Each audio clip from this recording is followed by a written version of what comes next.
Good day everyone, ito nga palang disassemble at assemble ng aking flat iron.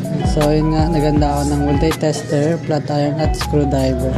So yun nga, una kong ginawa is tinest ko muna yung multi-tester kung gumagana at titignan natin yung AC cord kung shorted ba. Ayun, hindi naman siya shorted. Ang next kong ginawa is naganda ako ng screwdriver. Namili ako syempre yung Phillips screwdriver, pipiliin natin. So yun, first step, pabuksan natin yung likod ng flat iron. Ayan, natanggal na natin yung screw.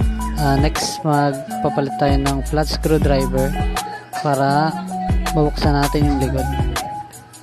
So next naman, para matanggal natin yung upper cover, tatanggal natin yung dalawang screw na nakakabit dito. Ang next naman natin tatanggalin is itong AC holder. Yan yung kulay itim na yan. Tatanggal natin yung dalawang screw.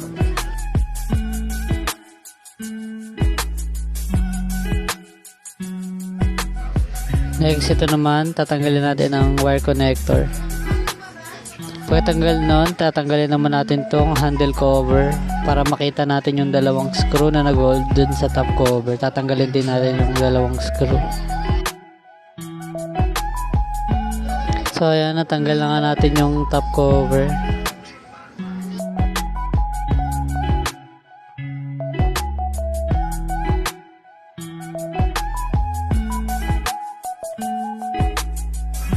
Next naman is tatanggalin na natin yung mga screw na nasa paligid nito para matanggalan natin yung mid cover pati ang steel plate.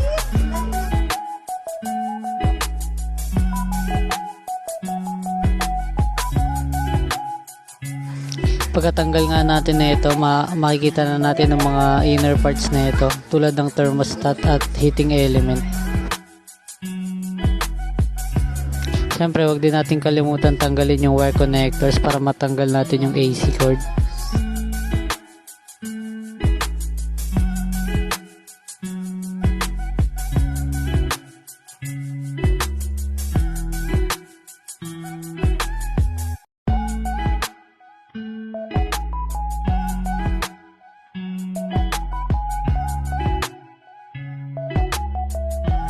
Ayun na nga, natanggalan natin yung cover. Ito nga pala yung thermostat, pati yung heating element. Ayan yung paletter yun na yan, na nakalagay sa sole plate.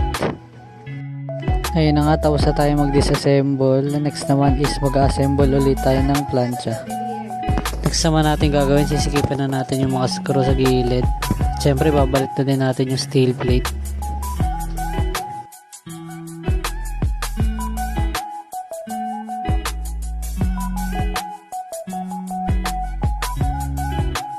Next naman is yung wire connectors, ibabalik na natin, sisikapan na natin yung tornilyo. Next is ibabalik na natin yung cover. Syempre i-align din natin yung LED para mabalik natin ang maayos. Ito-tornilyo na din natin yung top cover, ito-tornilyo na din natin para hindi na gumalaw. After nga nun, ibabalik na natin yung wire connector nya, pati yung black na plastic yung naghahawak sa AC.